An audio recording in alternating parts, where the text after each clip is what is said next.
Hello friends, always ஹோமோட 4th episode பார்க்கலாம். எபிசோடோட ஸ்டார்டிங்கே ஜியாங்கோட ஃப்ளாஷ்பேக்கோட தான் ஸ்டார்ட் ஆகுது. அவன் அடிப்பட்ட ஹாஸ்பிட்டலில் படுத்துட்டு இருக்கான். அப்போ அவங்க அப்பா அம்மா வெளியே பேசுகிறாங்க. இவனுக்கு கேட்குது. அவங்க அம்மா அவங்க அப்பா கிட்ட இனிமேல் ஜியாங் ஃபுட்பால் விளையாடவே கூடாது, அதுக்கு நான் அலோவ் பண்ணவே மாட்டேன் அப்படிங்கிற மாதிரி சொல்கிறாங்க. அதுக்கு அவங்க அப்பா இவ்வளோ நாள் அவன் கஷ்டப்பட்டு ப்ராக்டிஸ் பண்ணிட்டு இருக்கான், இப்போ போய் இப்படி சொன்னால் அவன் ரொம்ப ஃபீல் பண்ணுவான் அப்படின்னு சொல்கிறாங்க. பரவாயில்ல, எனக்கு அவன் தான் முக்கியம் அப்படிங்கிற மாதிரி அவங்க அம்மா அவங்க அம்மாவுக்கு தெரியாமல் ஜியாங்கோட அப்பா ஹெல்ப்போட ஜியாங்கு ஃபுட்பால் ப்ராக்டிஸ் பண்ணி இது வரைக்கும் வந்துட்டான். இப்போ ப்ரெசென்ட்ல காட்டுறாங்க. இப்பயும் விளையாண்டு முடிச்சுட்டு வந்து உட்காந்து ஸ்ப்ரே எடுத்து முட்டியில் அடிக்கிறான். உடனே அவங்க அப்பா, டே மவனே, இன்னொரு டைம் முட்டி போச்சு, உங்க அம்மா என்ன பொழந்துருவா, இனிமே உன் ஃபுட்பால் கனவு மறந்துரு அப்படின்னு அவர் சொல்லிட்டு இருக்காரு. உடனே ஜியாங்க, அப்பா இப்போ பார்த்து அது இன்னொரு டைம் அடிப்படும் போது பார்த்துக்கலாம், இப்போ வந்து அம்மா என்ன பிச்சு போடுவாங்க, டைம் ஆச்சு அப்படின்ட்டு அவன் ஓடிட்டான். டே இருறா, உங்க அம்மாவை பார்த்தா எனக்கும் தாண்டா பயம் அப்படின்னு இவங்க அப்பாவும் பின்னாடியே ஓடுறாங்க. போனோடனே ரெண்டு பேரும் சோஃபாவில் படுத்துக்கிட்டு, அப்பா உங்க அம்மா வர்றதுக்குள்ளார வந்துட்டோம்டா சாமி அப்படின்ட்டு டே மேட்ச் போட்டு விட்டுட்டு பார்த்துட்டு இருக்காங்க. அப்போ உடனே ஜியாங்க, அப்பா நாம வீட்டுல இருந்தா வீடு இப்படியா இருக்கும் அப்படின்ட்டு அங்க இருக்க பொருள் எல்லாத்தையும் களைச்சு போட்டுட்டு இசோ அப்பா அப்படின்னு உட்காரலான்னு உட்காரா. அவங்க அம்மா வந்துட்டாங்க. அங்கங்க அப்படி எப்படி போட்டு வச்சிருக்கீங்க, காலையில இருந்து வீட்டுல தான் இருக்கீங்க, இது கூட பொறுப்பா எடுத்து வைக்க மாட்டீங்களா அப்படின்னு திட்டிட்டு எல்லாத்தையும் எடுத்து வைக்கும் போது அவங்களுக்கு அந்த ஸ்ப்ரே ஸ்மெல் வந்துருது. உடனே என்ன மருந்து ஸ்மெல் மாதிரி வருது அப்படிங்கும் போது அவங்க அப்பா ஆக்டிங் போட ஆரம்பிச்சிட்டாரு. ஐயோ அம்மா, என் முதுகுதாமா பயங்கர வலி, அதனால்தான் ஜியாங் மருந்து போட்டு விட்டான் அப்படின்னு ஆக்டிங் விட, ஐயோ என்னங்க என்ன ஆச்சு உங்களுக்கு அப்படின்னு அவங்க அம்மாவும் பாசமலைய போங்க.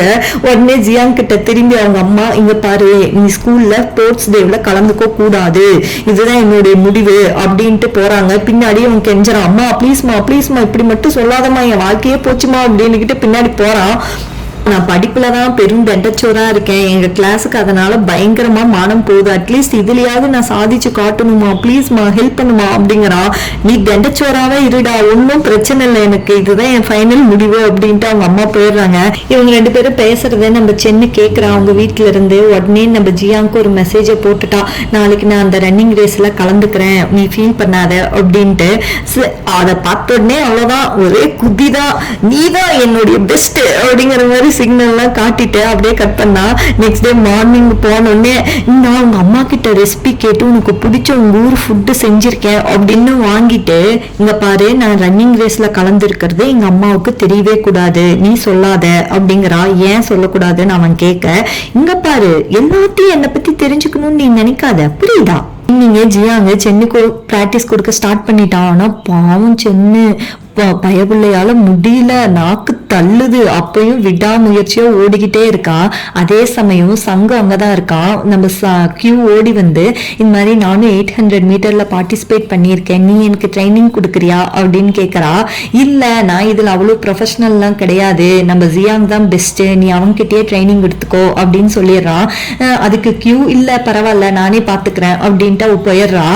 அடுத்தது நம்ம ஜியாங்க பார்த்தா நாய் முன்னாடி எலும்பு துண்டை காட்டி கேட்ச் கேட்சுங்கிற மாதிரி நம்ம சென்னு முன்னாடி ஆரஞ்சு பழத்தை காட்டி இந்த கேட்ச் கேட்ச் புடி புடி புடி புடின்னு ட்ரைனிங் கொடுத்துட்டு இருக்கான். என் பாவம் இவளால முடியல, டே தள்ளி போடா அப்படின்னு தள்ளி விட்டுட்டு இவன் ஓடிக்கிட்டே இருக்கா. அப்படியே கட் பண்ணா சென்னு வீட்டுக்கு தான் போறா. அவங்க அம்மா அவளை பார்த்துட்டு, என்னாடி இப்படி வந்து நிக்கிற அப்படின்னு கேக்குறாங்க. இவதான் வேர்த்து விறுவிறுத்து போய் நிக்கிறாள். அப்புறம் அவங்க அம்மா கேட்காம என்ன பண்ணுவாங்க, உடனே நம்ம சென்னு சமாளிக்கிற, இல்லம்மா குரூப் ஸ்டடி பண்ணணும், அங்கிருந்து ஓடி வந்ததுனால இப்படி ஆயிடுச்சுமோ அப்படின்னு சொல்றா. அவங்க அம்மாவும், இங்க பாரு ஸ்போர்ட்ஸ் டேவ்ல ஆடியன்ஸா மட்டும்தான் நீ இருக்கணும், வேற எதுலயும் நீ கலந்துக்க கூடாது, புரியுதா அப்படின்னு கேக்குறாங்க. அவளும் அப்படின்னு மண்டையாற்றா. அப்படியே கட் பண்ணா நெக்ஸ்ட் டே ஸ்போர்ட்ஸ் டே தான். ஸ்கூல்ல எல்லாரும் கிரவுண்ட்ல உட்காந்துட்டு இருக்காங்க. அப்ப கூட நம்ம படிப்பு டீயான ஏன்னா ஸ்போர்ட்ஸ் டேவெல்லாம் வச்சு என் படிப்பை வேஸ்ட் பண்றீங்களோ தெரியல, என் டைம்ல அவ்வளவு ப்ரிசியஸான டைம் தெரியுமா அப்படின்ட்டு அவன் பாட்டுக்கிட்டு அங்கேயும் உட்காந்து படிச்சுட்டு தான் இருக்கான். என்ன நம்ம சென்னுக்கு அங்க ஸ்டொமக் பெயின் வர மாதிரி இருக்கு. உடனே அவ தண்ணி எடுத்து குடிச்சிட்டு இருக்கா. உடனே கியூ கேட்கிறா என்னாச்சு அப்படின்னு. ஒன்னும் இல்லை அப்படின்னு சொல்லிடுறான். கரெக்டா நம்ம ஜியாங்கோட ரன்னிங் ரேஸ் தான் ஸ்டார்ட் ஆகுது. வந்து நம்ம சென்னை பார்த்து சிரிச்சுட்டு தான் ஸ்டார்ட் பண்றான். கரெக்டா சூப்பரா ஓடி எல்லாரும் ஜியாங் ஜியாங்னு ஒரே என்கரேஜ் பண்ணி அவன் ஃபர்ஸ்ட் வந்துடுறான் நம்ம ஜியாங்க. அவ்வளோ சந்தோஷம் அங்கே இருக்கிறவங்களுக்கெல்லாம். அடுத்து நம்ம சென்னோட ரேஸ் தான் ஸ்டார்ட் ஆகுது. அவ கரெக்டாக ஓடலான்னு எல்லாம் ரெடியாக நின்றுட்டு இருக்கும்போது நம்ம ஜியாங் வந்து பாரு நான் எப்படி வின் பண்ணேன்னு பார்த்தல, அதே மாதிரி தான், ஆல் தி பெஸ்ட் அப்படின்னு சொல்லிட்டு போறான். அவளும் சரின்ட்டு சந்தோஷமா பார்க்க அங்க உடனே நம்ம சங்கு மைக்ல நம்ம கிளாஸின் வீரம் அங்கேயே நீதான் நம்ம கிளாஸை பெருமைப்படுத்தையே வந்திருக்க அப்படின்னு சொல்லிட்டு சென் ஓடு உன்னால முடியும் அப்படின்ட்டு என்கரேஜ் பண்றான். அவன் என்கரேஜ் பண்றத பார்த்துட்டு அவன் கிளாஸே எல்லாம் என்கரேஜ் பண்ணது சென்னுக்கு ஒரே பெருமை தாங்கல. அப்படியே ரேஸும் ஸ்டார்ட் ஆகுது. அவளும் ஓடிட்டே இருக்கா. அவளால ஒரு குறிப்பிட்ட ஸ்டேஜுக்கு மேல ஓட முடியல. செஸ் வழி ஸ்டார்ட் ஆகும்போது நம்மளுக்கு ஒரு ஃபிளாஷ் ஆஃப் இமேஜஸ் காட்டுறாங்க. சென்னோட அப்பா அம்மா அவளை வச்சு பெட் ஸ்ட்ரக்சர்ல தள்ளிட்டு போற மாதிரியும் ஆப்ரேஷன் நடக்கிற மாதிரியும் சம் இமேஜஸ் காட்டுறாங்க. ஆனா அவ இல்ல நம்ம விடக்கூடாது, நம்ம முயற்சி பண்ணி கண்டிப்பா ஜெயிச்சே ஆகணும்னு ஓடுறா. கம்ப்ளீட்டும் பண்ணிடுறா. ரேஸை முடிச்சுட்டு அப்படியே தடுமாறி நடந்து வரும்போது நம்ம ஜியா அடுத்த ரேஸ் ஓடிட்டு இருக்கான். அவனை பார்த்துக்கிட்டே போறவ அப்படியே மயக்கம் போட்டுறா. நம்ம சங்கு தான் ஓடி வந்து அவளை தூக்கிட்டு போய் அவங்க ஸ்கூல் கிளினிக்ல அட்மிட் பண்றான். அட்மிட் பண்ணிட்டு டாக்டர் கிட்ட என்ன ஆச்சுன்னு கேட்கும்போது ஒன்றும் இல்லப்பா லோ சுகரு அப்படின்னு பேசிட்டு இருக்கும்போது கரெக்டா கியூ வந்துடுறான். வந்துட்டு என்னாச்சு அப்படின்னு ஒன்றும் இல்லை இந்த மாதிரி லோ சுகர் தான் பார்த்துக்கோ, அவளுக்கு தேவையானதை நான் போய் வாங்கிட்டு வரேன்னு அவன் கிளம்பிடுறான். கரெக்டா நம்ம கியூ வந்து சென்னு பக்கத்துல உட்கார. கரெக்டா சென்னு கண்ணு முழிச்சிடுறா. இந்த மாதிரி எனக்கு வயிறு வலிக்குது, பீரியட் ஆயிட்டேன்னு நினைக்கிறேன் அப்படின்னு நம்ம சென்னு சொல்ல, சரி ஓகே நான் போய் பேட் வாங்கிட்டு வரேன்னு நம்ம கியூவும் கிளம்பி போறா. அந்த சங்கு போன அதே ஷாப்புக்கு தான் இவளும் போறா. போய் அவன் கரெக்டா பில்லு போட்டுட்டு இருக்கான். இவ போய் அந்த பேட் எடுத்துக்கிட்டு என்னடா பண்றது இவன் வேற பாக்குறானே அப்படின்ட்டு இவன் தயங்கிக்கிட்டே நிக்கிறா. நம்ம சங்கு கொண்டா நான் பில் போடுறேன்னு கேக்குறான். இவன் என்னடா பண்றது இப்படி கேக்குறானேன்ட்டு தயங்கிக்கிட்டே எடுத்து கொடுக்குறா. அதை பார்த்தோன்னே அவன் ஷாக் ஆயிடுறான். இல்ல நீயே போட்டுக்கோ அப்படின்ட்டு அவன் தனியா பில் போட்டுட்டு போறான். இவளும் பின்னாடியே பில் போட்டுக்கிட்டு போயிடுறான். அதே சமயம் நம்ம ஜியாங்க்கு மேட்ரு தெரிஞ்சு ஓடி வந்து நம்ம சென்னை பார்த்து என்னாச்சு இவனுக்கு ரொம்ப அடிபட்டிருக்கா அப்படின்னா, ஆமாடா எனக்கு உடம்புலாம் ஒரே வலி ஒரே பெயினா இருக்கு அப்படிங்கிறா. சரி வா நான் பெரிய ஹாஸ்பிட்டல் கூட்டிட்டு போறேன்னு தூக்க போவான். உடனே இல்ல சும்மா சொன்னேன் அப்படின்னு நம்ம சென்னு சொல்ல உடனே கட்டுப்பாயிருவான். நானே பயத்துல இருக்கேன் இப்ப விளையாண்டுட்டு இருக்க அப்படின்னு கத்திட்டு இருப்பான். உடனே சென்னு சரி மேட்ச் என்னாச்சு நீ ஸ்கோர் பாத்தியா இல்லையா அப்படின்னு கேட்பா. இல்ல நான் அதான் உனக்கு இப்படி ஆயிடுச்சு நான் இங்க ஓடி வந்துட்டேன் அப்படின்னு சொல்லிட்டு இருக்கும் போதே கிளாஸ் லீடர் பொண்ணு ஓடி வந்து சென் நீ தான் தேர்டா வந்திருக்க நாம சாம்பியன் ஆயிட்டோம் அப்படின்னு கத்துவா. உடனே ஜியாங்கும் சென்னு கையை பிடிச்சுக்கிட்டு வேன்னு கத்துவாங்க. அப்பதான் அவளுக்கு ட்ரிப்ஸ் போட்டதே ஞாபகம் வரும். சரி ட்ரிப்ஸ் கழட்டலான்னு பார்க்கும்போது டாக்டர் இருக்க மாட்டாங்க. யாரும் தேவையில்ல நான் பாத்துக்கிறேன் நானே டாக்டரோட பையன் அப்படின்ட்டு இவனே ட்ரிப்ஸ் அந்த கழட்டி விட்டுருவான் நீடுல. சரின்ட்டு எல்லாரும் கிரவுண்டுக்கு போவாங்க. ஒன்னா அங்க தோத்த கிளாஸ் பசங்க நம்ம சென்னோட கிளாஸை பார்த்து நீங்க சீட் பண்ணி ஜெயிச்சிட்டீங்க நீங்க வந்து ஒரு சீட்டர்ஸ் அப்படின்னு சொல்லுவாங்க. அதை கேட்ட உடனே நம்ம சென்னோட கிளாஸ்ல எல்லாம் பொங்கி எழுதுருவாங்க. டியான் கூட படிப்பை விட்டுட்டு பொங்கிடுவானா பார்த்துக்கங்களேன். அப்போ யாரு தோத்தாங்க உங்களுக்கு ஜெயிக்க திறமல்லனா வின் பண்ணவங்களை பார்த்து சீட்டர்னு சொல்வீங்களான்னு ஒரே சண்டை. அப்ப எப்படியோ ஒரு பக்கமா சமாதானம் ஆகி சென்னோட அம்மா ஹாஸ்பிட்டலுக்கு ஆஃப்டர்நூன் சாப்பிட வாங்கன்னு இவங்க 3 பேருக்கிட்டேன்னு சொல்ல இவங்க 3 பேரும் வந்திருக்காங்க. இப்போ சென்னோட அம்மா சென்னுக்கிட்ட ஏன் ஒரு மாதிரியா இருக்க உடம்பு சரியில்லையான்னு கேக்குறாங்க. ஆமாம்மா லோ சுகர் ஆகி மயங்கிட்டேன் அப்படின்னு சொல்றா. அது கேட்ட உடனே அவங்க அம்மா ஏன் என்னாச்சு அப்படின்னு ரொம்ப பதட்டமா கேக்குறாங்க. ஒன்னும் இல்லம்மா அப்படின்னு சொல்றா. கரெக்டா ட்ரிப்ஸ் போட்டதை பாத்துறாங்க. பார்த்தோன்னே யார் இப்படி கழட்டி வச்சிருக்கா பிளட் வர மாதிரி அப்படின்னு கேக்குறாங்க. உடனே ஜியாங் நான் தான் ஆன்டி அப்படின்னு சொல்ல வருவோம். அதுக்குள்ளாரு நம்ம சென்னை இல்லம்மா நான் தான் ரெஸ்ட் ரூம் போகணும்னு சொல்லி கழட்டிட்டேன் அப்ப டாக்டர் இல்ல அப்படின்னு சொல்லிடுறா.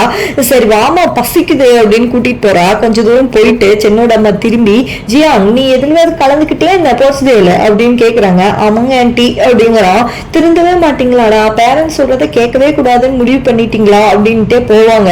அப்போ சங்கு ஜியாங் கிட்ட ஏன் ஆன்டி ரொம்ப சென்சிட்டிவ்னு சங்கு சொல்ல ஜியாங் அதுக்கு இல்ல இவ விஷயத்துல அவங்க சென்சிட்டிவா இருக்காங்க அவங்க ரொம்ப கூலான பர்சன் அப்படின்னு சொல்லிடுறான்.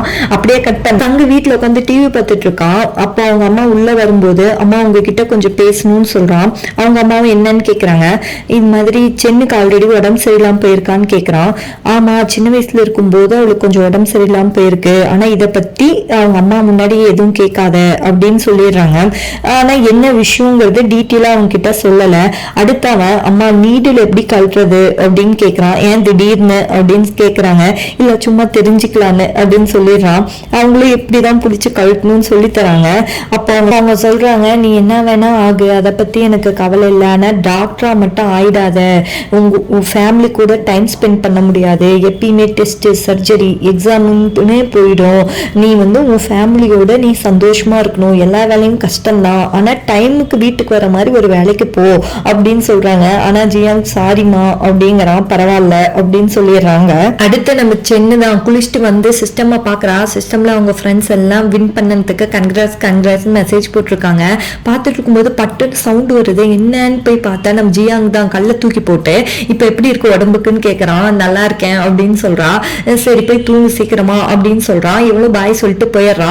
அப்பதான் ஜியாங் ஒரு பிளாஷ்பேக் நினைச்சு பாக்குறான். அவங்க அப்பா அம்மா கிட்ட கேட்டிருப்பான் இவளுக்கு என்னாச்சு அப்படின்னு. அவங்களும் இது மாதிரி ஒரு மைனர் ஆப்ரேஷன் பண்ணியிருக்காங்கப்பா, அதனால நம்மளும் ஒரே ஃபேமிலியா இருக்கும், நீ தான் அவளை டேக் கேர் பண்ணி பாத்துக்கணும்னு சொல்லியிருப்பாங்க. அதை நினைச்சுக்கிட்டே அவனும் போறான். அப்படியே கட் பண்ணா நெக்ஸ்ட் டே மார்னிங் எப்பயும் போல நம்ம சங்கு பிரேக்ஃபாஸ்ட் கொடுக்குறான். கூடவே வந்து சாக்லேட்டும் இந்த உனக்கு லோ சுகர் ஆகாம இருக்கிறதுக்குன்னு சொல்லி கொடுக்குறான். அதை பார்த்தோன்னே ஃபேஸ் மாறுது. உடனே அதை பார்த்த ஜியாங்க இப்ப எதுக்கு அவளை பேஷண்ட் மாதிரி ட்ரீட் பண்ணிட்டு இருக்க, அவ நல்லா தான் இருக்கா, அவ ஒன்னும் பேஷண்ட் கிடையாதுன்னு சொல்ல உடனே சென்னுக்கு மனசுல அப்பா என்ன பேஷண்டா ட்ரீட் பண்ணா எனக்கு பிடிக்காது, என் மனசை படிச்சவன்டா நீ அப்படின்ட்டு பின்னாடி போறான். நம்ம ஜியாங்க ஸ்கூல்ல அந்த ஆப்போசிட்டா சவால் விட்ட பையனை போய் பாக்குறான். ஜெயிச்சிட்டேன் அப்படிங்கிற மாதிரி சொல்லுவான். அவனும் புரியுது அப்படின்ட்டு சாரி தலைவரே அப்படிங்கிற மாதிரி மன்னிப்பு கேட்பான். பரவாயில்ல அப்படின்னு சீனை போடுவான். அவன் ஆளே இருக்க மாட்டான்.